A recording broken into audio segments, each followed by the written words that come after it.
श्री राधा वल्लभ श्री हरिवंश। श्री राधा श्री राधा श्री राधा। दिव्य प्रेम क्या है? प्रेम की सबसे पहली और एकमात्र मुख्य शर्त अपने सुख की वांछा की कल्पना का भी अभाव है। यहां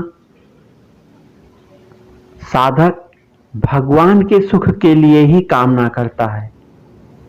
उसकी प्रत्येक चेष्टाएं, प्रत्येक क्रियाएं भगवान को सुखी करने के लिए होती हैं।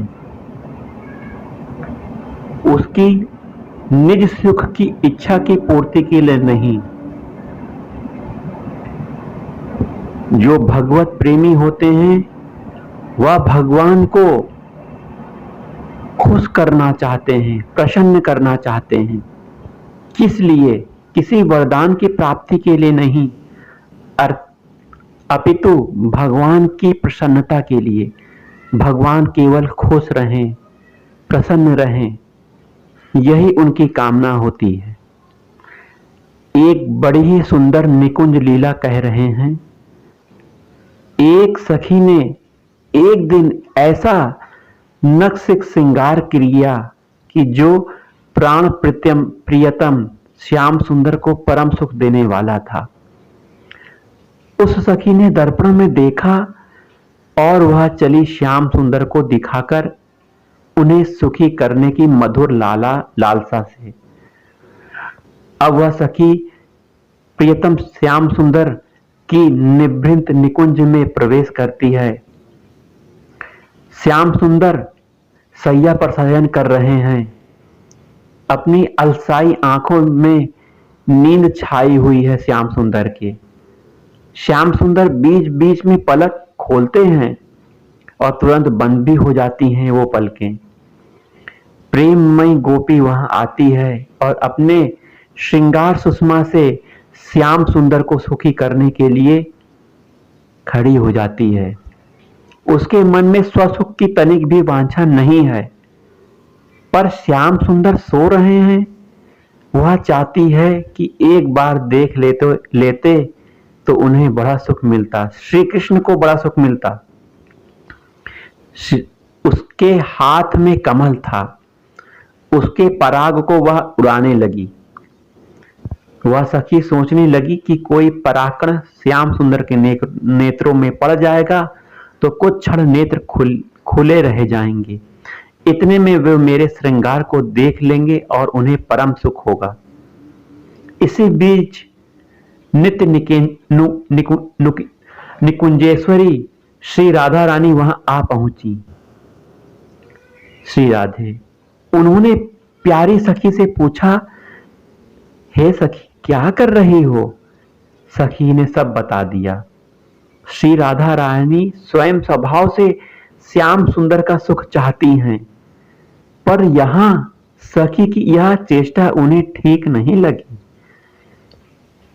उन्होंने प्रेम से सखी से कहा, प्यारी सखी, तुम्हारा मनोभाव बड़ा मधुर है, पर श्याम सुंदर को जब तुम सुखी देखोगी तब तुम्हें अपार सुख होगा ना। किंतु श्याम सुंदर के इस सुख में तुमको तभी सुख मिलेगा जब उनकी निद्रा सुख में विघ्न उपस्थित होगा। इस आत्म सुख के लिए उनकी सुख निद्रा में बाधा उपस्थित करना कदापि उचित नहीं है। सखी ने केवल श्री कृष्ण सुख के लिए श्रृंगार किया था, परंतु इसमें भी स्वसुख की छिपी वासना थी। इस बात को वह सखी समझ नहीं पाई। प्रेम तत्व का सूक्ष्म दर्शन करने वाली प्रेम स्वरूपा श्री राधा जी ने सखी को प्रेम से समझा दिया और सखी को रोक भी दिया। सखी जब प्रेम तत्व का सूक्ष्म परिचय पाई तो वो बहुत प्रसन्न हो गई। गोपियां चाहती हैं कि श्याम सुंदर के चरण कमल हमारे हृदय को स्पर्श करें। उन्हें इसमें अपार सुख मिलेगा। किसको? श्री कृष्ण को।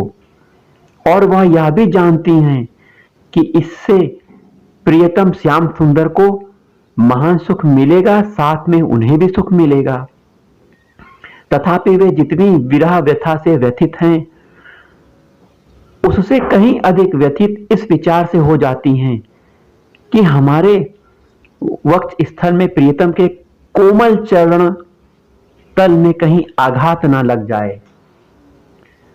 रास पंचाध्याय में गोपी गीत में लिखा हुआ है, 19वां श्लोक है, यत्ते सुजात चरणाम्बुरुहं स्नेषु भीतासने प्रियदधि महि कर्कशेषु तेनाटवीं तसी तथ व्यथते न किस्वित कुर्पादि दिभिर्भ्रमति धीर्मवदायुषा न।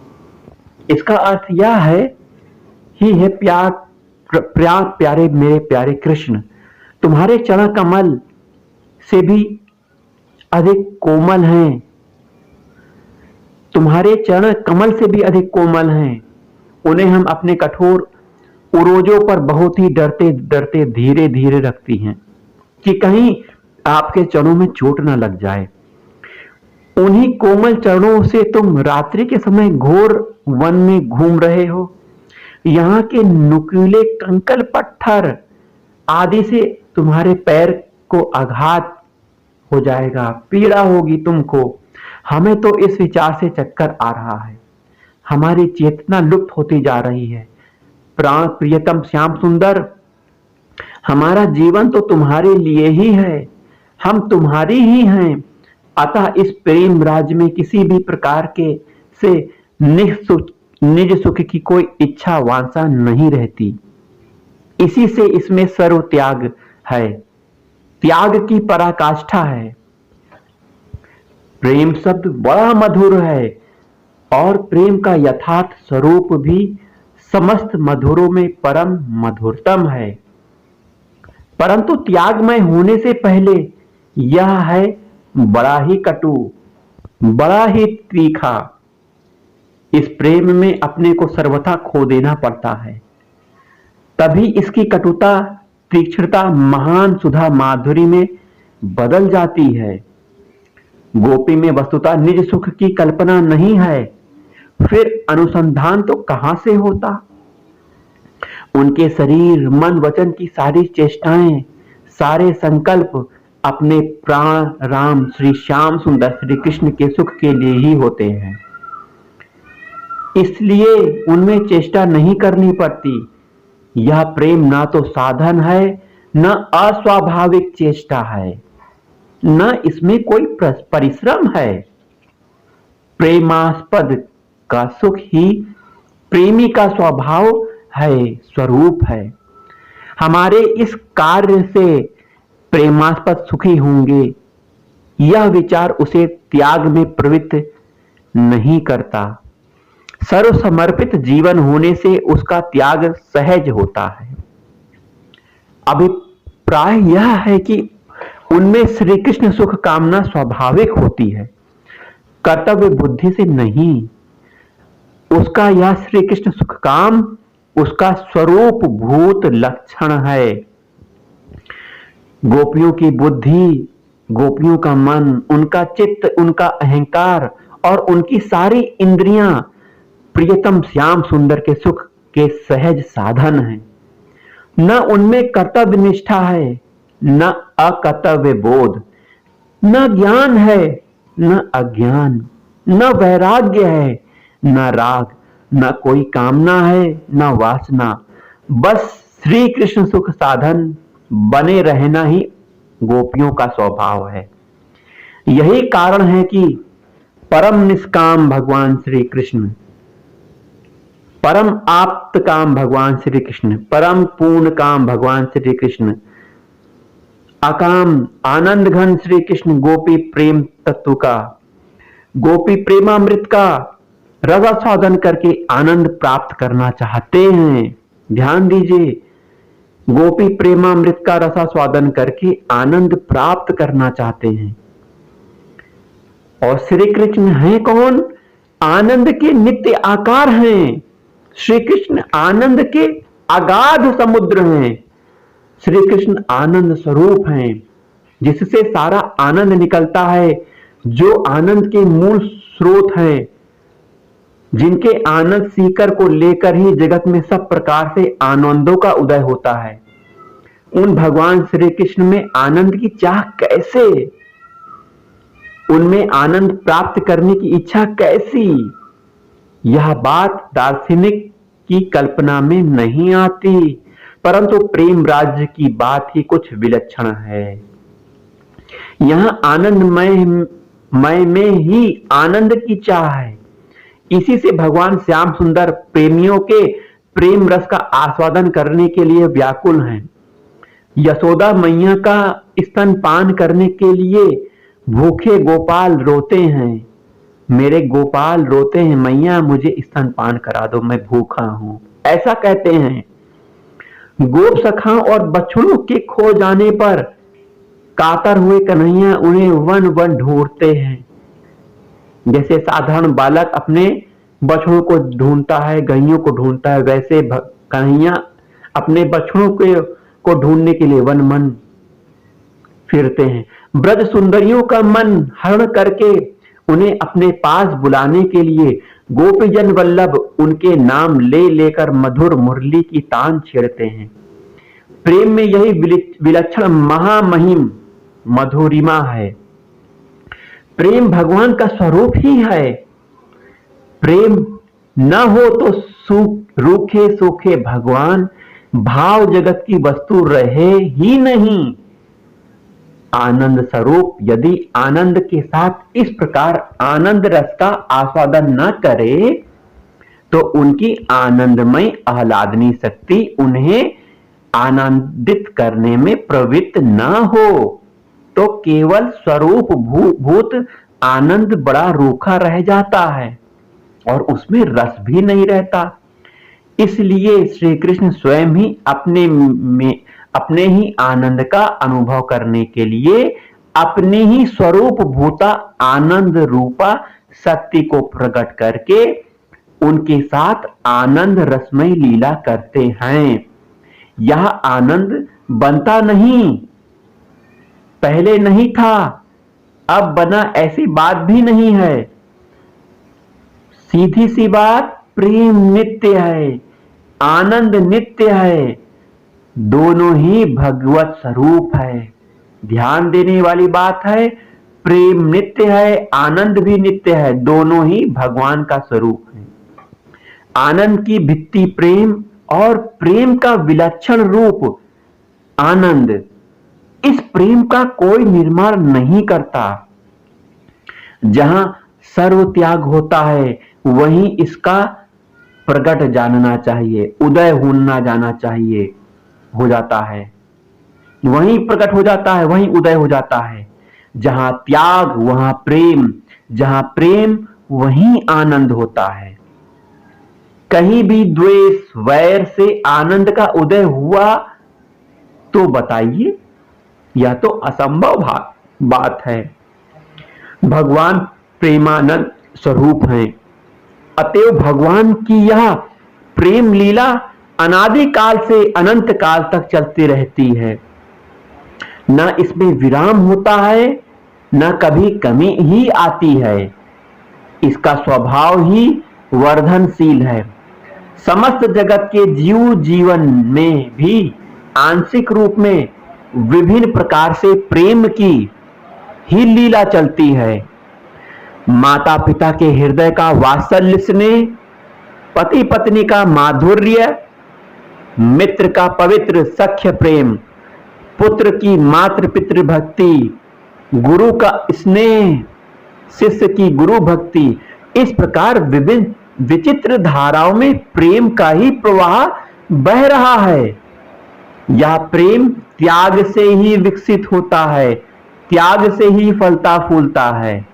जगत में यदि यह प्रवाह सूख जाए, संतान को माता पिता का वात्सल्य न मिले, पति पत्नी का माधुर्य मिट जाए, मित्र बंधुओं के सखा भाव का नाश हो जाए, गुरु शिष्य की स्नेह भक्ति न रहे और माता पिता को पुत्र की विशुद्ध श्रद्धा सेवा न मिले तो जगत भयानक हो जाए, कदाचित ध्वंस हो जाए, या फिर यह जगत क्रूर राक्षसों की तांडव स्थली बन जाए।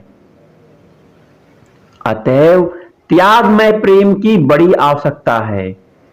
यही प्रेम जब जगत से सिमटकर एक भगवान श्री कृष्ण के चरणों में लग जाता है तब वह परम दिव्य प्रेम हो जाता है। इसी एकांत विशुद्ध प्रेम की निर्मल मूर्ति गोपी और उस प्रेम की पूंजीभूत स्वरूप हैं श्याम सुंदर। पूंजीभूतम प्रेम गोपांगनानाम, पूंजीभूतम प्रेम गोपांगनानाम। जहां स्वसुख की वांछा है, वस्तु अपने लिए है, वही वह भोग है। वही वस्तु भगवान के समर्पित अगर हो गई तो वह सेवा है। स्वसुख वांछा को लेकर हम जो कुछ भी करते हैं सब भोग है। उसी काम को भगवत समर्पित करके हम सुखी होते हैं तो वह प्रेम है। घर की कोई वस्तु, मन की कोई वस्तु, जीवन की कोई भी वस्तु जब तक स्वसुख के लिए है तब तक वह भोग है, और जब तक भोग है तब तक उनका इंद्रियों के साथ भोग्य संबंध है, तब तक उसमें दुख ही उत्पन्न होता है। भगवान ने स्वयं कहा है, ये ही संस्पर्शजा भोगा दुख योनय एवते आद्यंतवंता कौन्तेय नाते सुरमते बुधा। गीता का पांचवें अध्याय का 22वें श्लोक में श्री कृष्ण कह रहे हैं अर्जुन से कि जो भी संस्पर्श भोग हैं वे सभी दुख की उत्पत्ति के क्षेत्र हैं और आदि अंत वाले हैं, अर्थात इनका प्रारंभ भी होता है, खत्म भी होता है, नित्य नहीं है। अर्थात इसलिए भैया अर्जुन, बुद्धिमान लोग उसमें प्रीति नहीं रखते। ये ही सब भोग जब स्वसुख की इच्छा का परित्याग करके पर सुखार्थ भगवत अर्पित हो जाते हैं तब इन्हीं को भगवान की सेवा कहा जाता है। यही प्रेम है गोपी प्रेम। इसी से स्वसुख वांछा से सर्वथा रहित परम उज्ज्वल है। यहाँ पूर्ण समर्पण हो चुकने पर भी नित्य समर्पण की लीला चलती रहती है। फिर से सुनिएगा, गोपियां पूर्ण समर्पित हो चुकने के बाद भी अपने आप को हमेशा नित्य समर्पित लीला करती रहती हैं। प्रतिक्षण समर्पण उनका होता रहता है भगवान के चरणों में। समर्पण होते होते समर्पण क्रिया भी विस्मृत हो जाती है, फिर ग्रहण भी समर्पण स्वरूप त्याग रूप हो जाता है, क्योंकि उनमें भी प्रीतम के सुख की ही निर्मल वांछा रहती है। पर इस ग्रहण में प्रेम की पहचान बहुत कठिन है। हम हलवा खा रहे हैं, उनमें हमें उसके मिठास का स्वाद आ रहा है, हमें सुख मिल रहा है। यह हलवा खाना तथा उसमें मिठास सुख की अनुभूति स्वसुख के लिए हो रही है या प्रेमास्पद सुख के लिए, इसका परीक्षण करना कठिन है। इसका यथार्थ स्वरूप वे ही जानते हैं जो प्रेम के इस स्तर तक पहुंच गए हैं। प्रेमी को स्वाद आ रहा है, पर स्वाद के सुख का ग्रहण वह तभी करता है जबकि उसे प्राण धन प्रेमास्पद श्याम सुंदर को सुख प्राप्त हो। स्वाद प्रेमी को आता है, परंतु जब प्रेमास्पद को उसमें सुख नहीं तो वह स्वाद कभी प्रेमी को इष्ट नहीं है, प्रिय नहीं है। हलवे का मिठास लेते लेते उसे यदि ज्ञात हो जाए कि प्रेमास्पद चाहते थे कि तुम मीठा हलवा ना खाकर कड़वा नीम खाते, तो तुरंत हलवा उसके लिए कड़वा हो जाएगा, बुरी वस्तु बन जाएगा और वह नीम खाने लगेगा। यही पता लगता है कि ग्रहण स्वसुख की वांछा से था या प्रेमास्पद के सुख के लिए। यही बात कपड़े पहनने, सोने, जागने, जगत के सारे व्यवहार करने में है। प्रत्येक क्रिया में प्रेमास्पद का सुख ही एकमात्र इष्ट होना चाहिए। प्रेमी को यह पता लग जाए कि प्रेमास्पद हमारे मरण में प्रसन्न है तो प्रेमी के लिए एक क्षण भी जीवन धारण करना परम दुख स्वरूप हो जाएगा। यूं प्रेमास्पद के सुख का जीवन जिनका बन जाता है उनको प्रेमास्पद प्रभु के मन की बात खोजनी नहीं पड़ती, वह उनके सामने स्वयं प्रकट होती रहती है। प्रेमास्पद का मन उस प्रेमी के मन में आ जाता है, श्री कृष्ण का मन प्रेमी के मन में आ जाता है। श्री कृष्ण भगवान क्या सोच रहे हैं सब उस प्रेमी भक्त के मन में आ जाता है।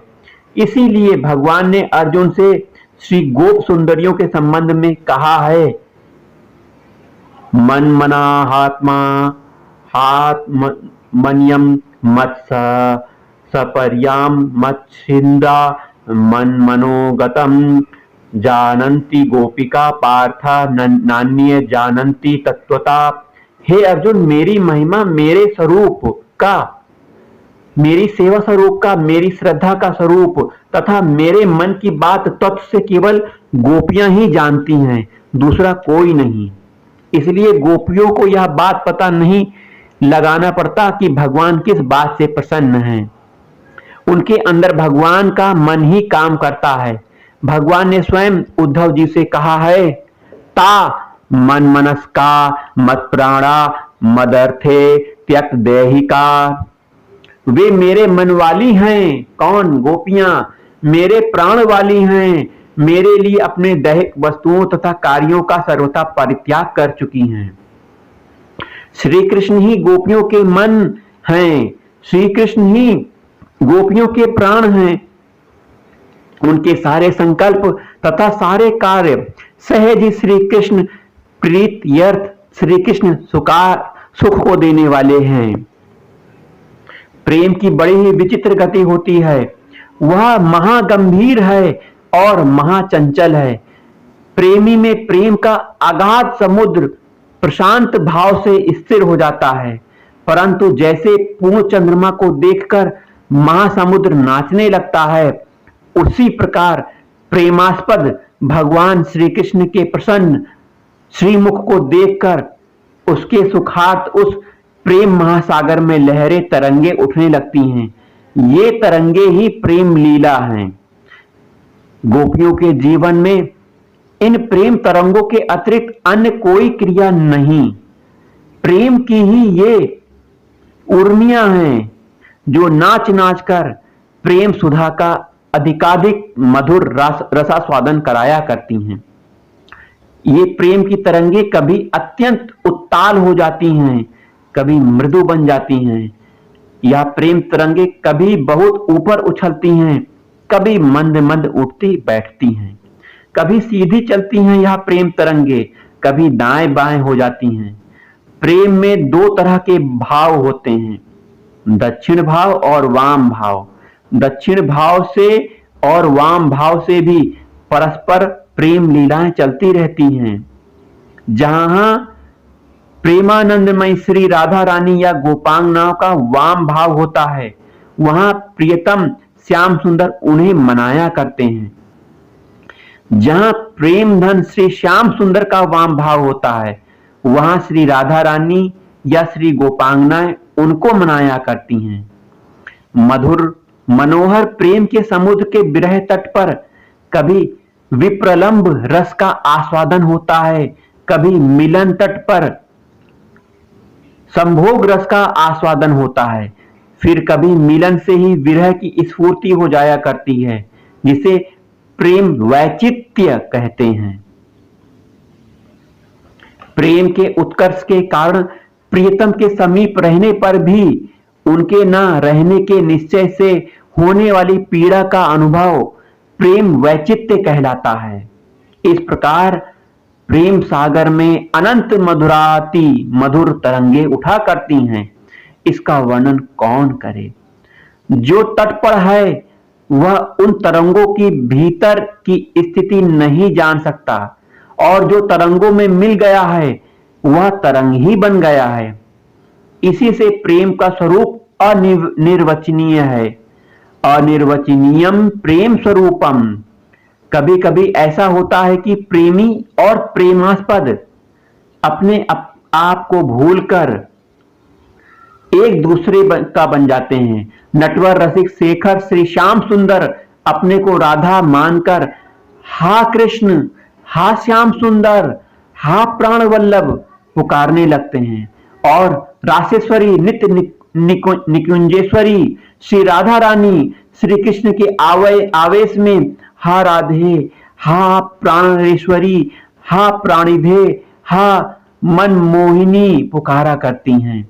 ये सभी प्रेम समुद्र की पवित्रतम मधुर मधुर तरंगे हैं। यह श्री राधा माधव का प्रेम विहार, प्रेम लीला नित्य है, नित्य बढ़ने वाला है। इसी से उनका अप्रतिम आनंद भी नित्य है, प्रतिक्षण यह बढ़ने वाला है। किसी किसी युग में कोई ऐसे प्रेमी संत होते हैं जो इस भगवान की प्रेम लीला का दर्शन करना चाहते हैं। तब उनकी प्रीति से प्रेरित होकर भगवान अपने दिव्य धाम तथा प्रेमी परिकरों, सखाओं, सखियों को लेकर दिव्य धाम के दिव्य चिन्मय पशु पक्षियों, वृक्ष लताओं को लेकर इस मृत्यु भूमि पर अवतरित होते हैं। यही भगवान राघवेंद्र की अवध लीला है और यही श्री व्रजेंद्र नंदन श्री ब्रजली की ब्रज लीला है। इस प्रेम राज्य में उन्हीं का प्रवेश है जो अपने को खोकर अपने सुख की इच्छा को त्याग कर भगवान के श्री चरणों के हो जाते हैं। इस प्रकार त्याग की पराकाष्ठा से उदित दिव्य प्रेम को वैष्णवों ने पंचम पुरुषार्थ बताया है। 4 प्रकार के पुरुषार्थ हैं, धर्म अर्थ काम मोक्ष। पंचम पुरुषार्थ प्रेम पुरुषार्थ है। प्रेम है जहां मोक्ष तक की कामना का परित्याग हो जाता है। प्रेम सेवा को छोड़कर प्रेमी भक्त देने पर भी मुक्ति को स्वीकार नहीं करते। दीयमानम न गृहंति विना मत सेवनम जना। यही त्याग की पराकाष्ठा है। इसमें अहम की चिंता, अहम की मंगल कामना का सर्वथा अभाव है। जहां मोक्ष की कामना है वहां बंधन की अपेक्षा है। बंधन ना हो तो मोक्ष छुटकारा किससे? और बंधन किसको होता है? जो बंधा हुआ है वही तो छुटकारा चाहता है। अतः बंधन की अनुभूति और बंधन से मुक्ति होने की इच्छा, इसी का नाम मुमुक्षा है। और यह जिसमें है उसी को मुमुक्षु कहते हैं। छुटकारे की इच्छा में ही बंधन की अनुभूति है और जिसको इस बंधन की अनुभूति है वही बंधन से मुक्त होने की इच्छा करता है। गीता के अंतिम अध्याय में मोक्ष संन्यास योग है। मोक्ष संन्यास का यह अर्थ किया जाए कि इसमें मोक्ष के भी परित्याग का विषय है। वही तो शरणागति है। यह तो मानना ही चाहिए कि जिस अर्जुन को भगवान ने रणांगण में प्रत्यक्ष समझाकर गीता का उपदेश किया, जिसको अपना अत्यंत प्रिय इष्ट अधिकारी बनाया, जिसके हित के लिए ही उपदेश किया, इष्टोऽसि में दृढ़मति मिति ततो वक्ष्यामि ते हितम। उस अर्जुन ने गीता को जितना अच्छा समझा उतना और किसने समझा होगा। अर्जुन का जीवन गीता के अनुसार जितना बना होगा उतना किसका बना होगा। अर्जुन तो स्वीकार करता है कि मेरा मुंह नाश हो गया और मैं आपके वचनों का पालन करूंगा। यहीं पर गीता समाप्त हो जाती है। इस प्रकार गीता का अर्थ समझने वालों की जो गति हुई वह गति वक्ता के उपदेश का फल होना चाहिए। अब महाभारत में देखिए, अर्जुन को सायुज मोक्ष की प्राप्ति हुई और कुछ मिला। महाभारत स्वर्गारोहण पर्व में कथा है। देवताओं, ऋषियों, मरुगुणों द्वारा अपनी प्रशंसा सुनते हुए महाराज युधिष्ठिर भगवान के दिव्य धाम जा पहुंचे। वहां उन्होंने देखा कि भगवान श्री कृष्ण अपने बाह्य ब्रह्म विग्रह धारण किए विराजमान है। उनका स्वरूप पूर्ण देखे हुए विग्रह के ही सदृश है, अतः वे भली भांति पहचानने में आ रहे हैं। उनका दिव्य विग्रह से दिव्य ज्योति फैल रही है। उनके सुदर्शन चक्र आदि आयुध देवताओं के शरीर धारण किए हुए उनकी सेवा में लगे हुए हैं। वहीं अत्यंत तेजस्वी वीर अर्जुन भी भगवान की सेवा में संलग्न है। देव पूजित भगवान श्री कृष्ण अर्जुन ने भी युधिष्ठिर को आए देख उनका यथारीति सत्कार किया। इससे समझने में आ जाना चाहिए कि अर्जुन को सायुग मोक्ष नहीं मिला, उन्हें भगवान की प्रेम सेवा प्राप्त हुई। शरणागति से अर्जुन का मोह नष्ट हो गया। नष्टो मोहम मोह, अतएव संसार से मुक्ति होने का काम तो हो ही गया। बंधन रह गया केवल भगवान की प्रेम सेवा का। जो शरणागत अर्जुन गीता वक्ता स्वयं भगवान श्री कृष्ण दोनों को ही इष्ट हैं, दोनों को ही इष्ट हैं। अर्जुन से भगवान ने मानो कह दिया, तुम्हारा मोह नाश हो गया, तुम मेरे सेवक हो, सेवक ही रहोगे। मोहवश कह रहे थे मैं यह नहीं करूंगा, यह करूंगा। अब तुम मेरे वचनों का अनुसरण करोगे, बस काम हो गया। तुम मेरे चिर सेवक ही रहो। तुम्हें मोक्ष से क्या मतलब? यही मोक्ष संन्यास है। प्रेमी मोक्ष का भी संन्यास कर देता है, यही अभिप्राय है। मोक्ष संन्यास का यथार्थ अर्थ क्या है? मुझे पता नहीं। मुझे गीता का ना अध्ययन है ना ज्ञान। यह तो मैंने स्वतः सुखाए अपने मन का अर्थ कह दिया। वैसे न मैं जानता हूं, न साहस करना चाहता हूं, न विवाद में। मैं तो सदा ही हारा हुआ हूं। गीता मर्मज्ञ विज्ञ महानुभाव मेरी धृष्टता के लिए कृपा क्षमा करें। इतना अवश्य ध्यान रखना चाहिए कि जब तक मोक्ष की इच्छा है तब तक स्वसुख वांछा है ही, क्योंकि इसमें अपने बंधन की अनुभूति है। बंधन दुख रूप है। उससे मुक्ति प्राप्त करके वह मोक्ष सुख को प्राप्त करना चाहता है। यही स्वसुख की चाह है। अतः यहाँ सर्व त्याग पूर्ण त्याग नहीं है। प्रेमी जन पूर्ण त्यागी होते हैं, अतः वे मोक्ष का भी परित्याग करके केवल प्रेम सेवा में ही संलग्न रहना चाहते हैं। ऐसे प्रेमियों की तो बात ही दूसरी है।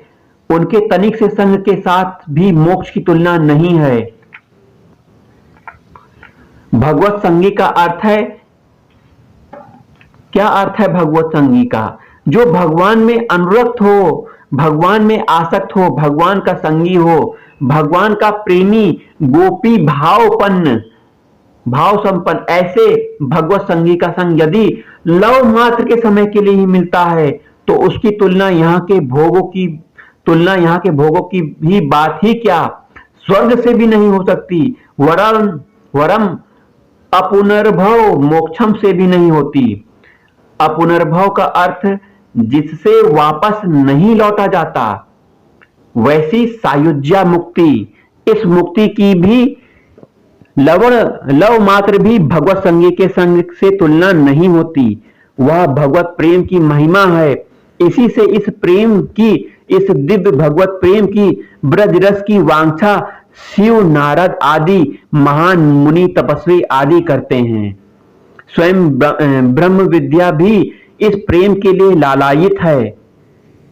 ब्रह्म विद्या इस प्रेम के लिए लालायित है। जरा एक प्रसंग सुनिएगा। जाबाली नामक ब्रह्म ज्ञानी मुनि ने एक विशाल वन में विचरते समय एक विशाल बावड़ी के तट पर वट वृक्ष की छाया में एक अनन्य सुंदरी परम तेजोमयी तरुणी देवी को कठोर तप करते हुए देखा। किसने देखा? जाबाली नामक ब्रह्म ज्ञानी मुनि ने। चंद्रमा की शुभ्र ज्योत्सना के सदृश उसकी आभा चारों ओर छिटक रही थी उस तेजस्विनी की। उसे देखकर मुनि को बड़ा आश्चर्य हुआ। उन्होंने यह जानना चाहा कि यह देवी कौन है और क्यों तपस्या कर रही है।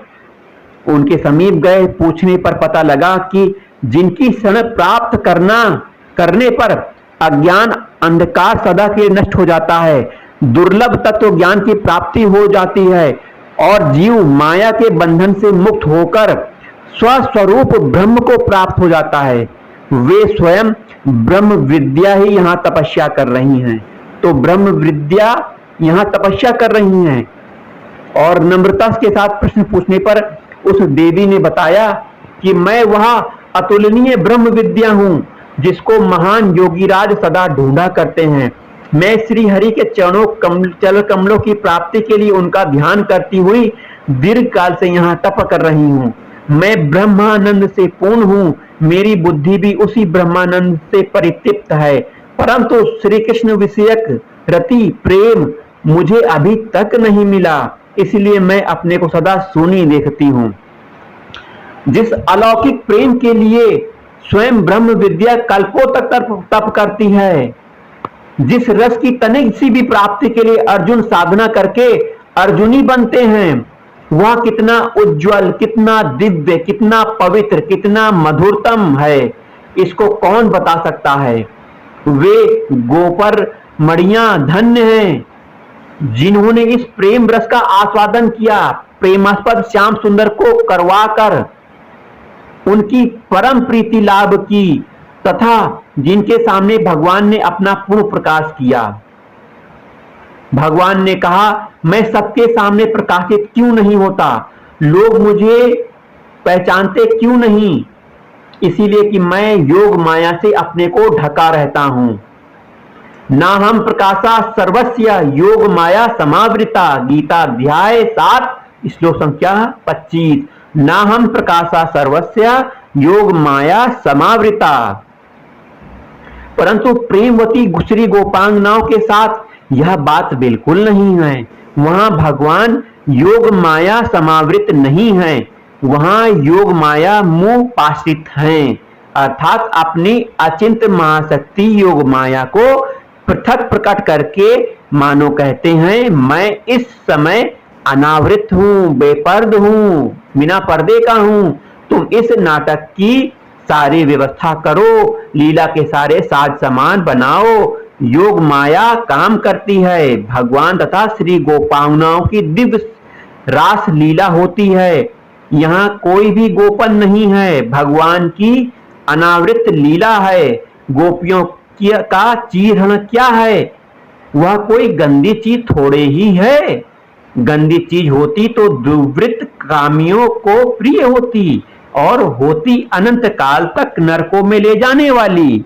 अतः सुखदेव जी परीक्षित के सामने उसे कहते ही क्यों, पर यह तो सर्वथा लोक विलक्षण दिव्य भावमयी वस्तु है।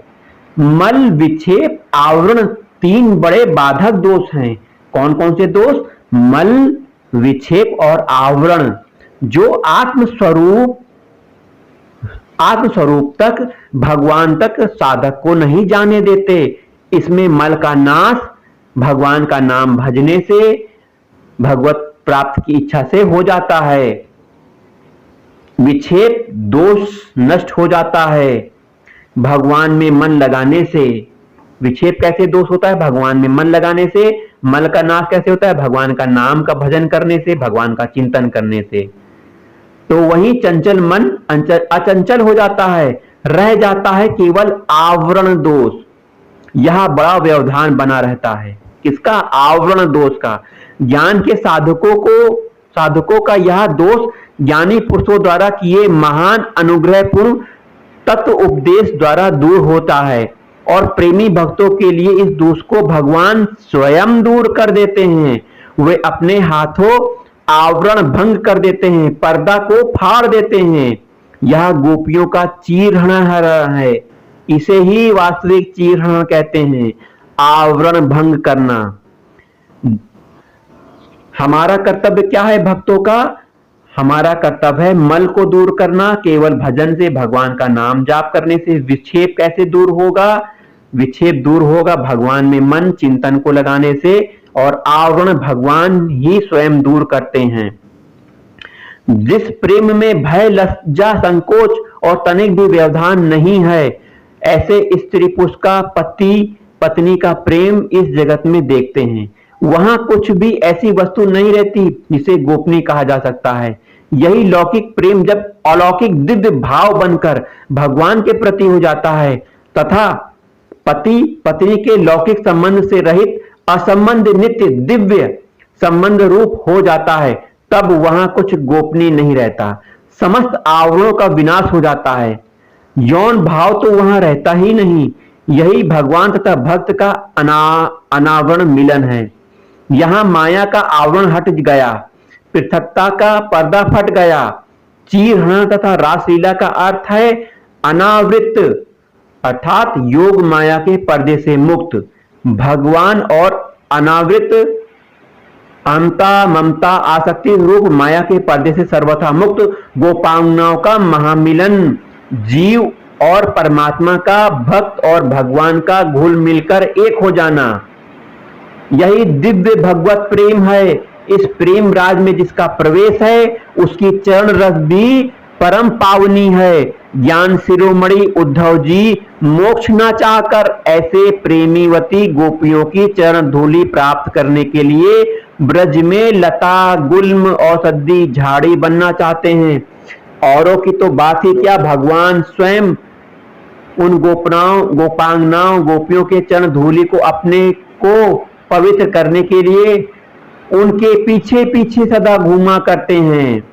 भगवान कहते हैं उनके पीछे पीछे मैं सदा इस विचार से चला करता हूं कि उनके चरणों की धूलि उड़कर मुझ पर पड़ जाए और मैं पवित्र हो जाऊं। जय जय श्री राधा वल्लभ, श्री हरिवंश, श्री राधा, जय जय श्री राधा, जय जय श्री राधा, जय जय श्री राधा।